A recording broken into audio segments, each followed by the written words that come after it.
La revue de presse d'Europe 1 à présent, Olivier Delagarde. Olivier, ce matin, la France s'apprête à rendre un hommage national à Marc Bloch. Oui, c'est demain que cet historien résistant entrera solennellement au Panthéon.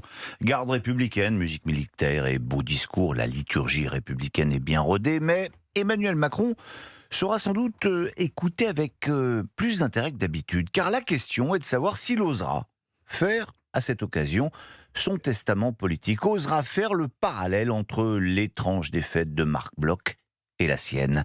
Ce matin, il faut ainsi lire le portrait très éclairant que signe Guillaume Perrault dans le Figaro.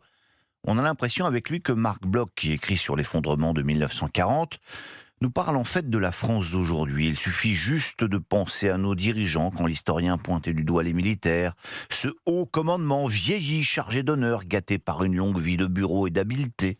Cet état-major ayant une guerre de retard, cette obsession chez nombre d'officiers du pas de vague, propice aux belles carrières, choix de ne pas assumer des décisions qui pourraient mécontenter, impuissance à envisager le surprenant et le nouveau.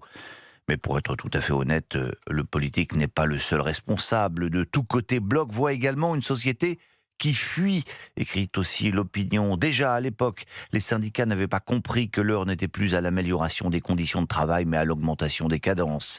Il est des guerres dont on décide et celles qui vous sont imposées, expliquait encore l'historien qui dénonçait l'aveuglement des pacifistes, de l'extrême gauche et d'une partie de la droite, celle qui ne veut pas voir la menace. Il paraît qu'Emmanuel Macron est lucide sur la guerre et qu'il le serait aussi sur une autre maladie diagnostiquée par Marc Bloch, la mollesse d'un gouvernement qui se traduit par sa capitulation devant les techniciens.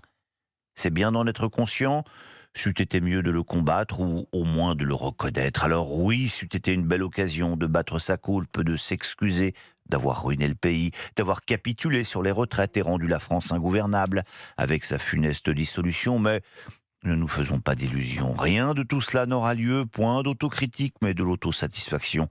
Gageons que dans le discours présidentiel de demain, ce sera moins de Marc Bloch dont il sera question que d'une entrée rêvée d'Emmanuel Macron au Panthéon. On parle maintenant de la plus grande réforme d'Emmanuel Macron. Foi de Panifous, Favus, qui aide à la politique ce qu'à la médecine était Diafoirus. Interview du ministre des Relations avec le Parlement dans le Parisien aujourd'hui en France, Laurent Panifous, qui se réjouit de l'adoption à venir de la loi sur le suicide assisté.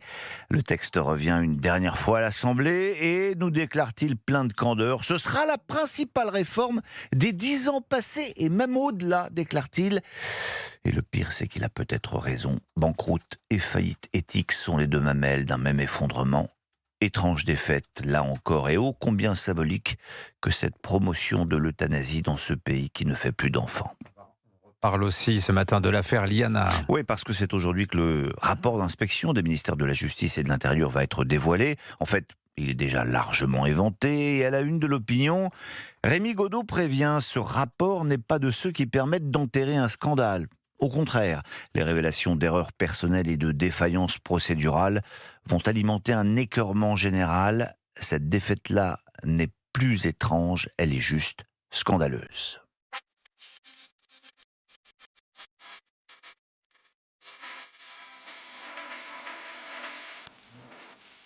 On va pas terminer par une défaite, qui pour le coup alors serait encore plus qu'étrange. Je veux bien sûr parler du match de ce soir, et si je fais retentir cette trompette de la renommée, c'est qu'avant d'être reprise comme générique sur une radio concurrente, cette musique, eh bien, c'est celle de Rocky. Alors, si vous ne voyez pas où je veux en venir, lisez le papier de Vincent Duluc dans l'équipe. Lui n'a pas oublié que, comme le match de ce soir, Rocky est une histoire qui se passe à Philadelphie.